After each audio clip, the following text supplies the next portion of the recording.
ছেলে মেয়ের ঈদের পোশাক না কিনে দিলেও বাসার হেল্পিং হ্যান্ডের কাপড় কিনতে হয়। আর হচ্ছে হেল্পিং হ্যান্ডের কাপড় কেনার পরে মাথার থেকে প্রেশার কমে গেছে, এখন আমার ছেলে মেয়ের ঈদের পোশাক কিছুই কেনা হয়নি।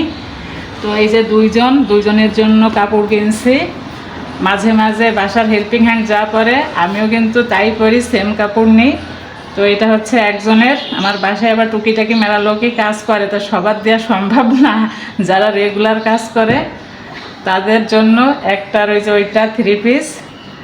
আর এই যে হচ্ছে আরেকজনের ম্যাক্সির কাপড়, পেটিকোটের কাপড়, আর হচ্ছে ওড়নাটা এখনও কেনা হয়নি।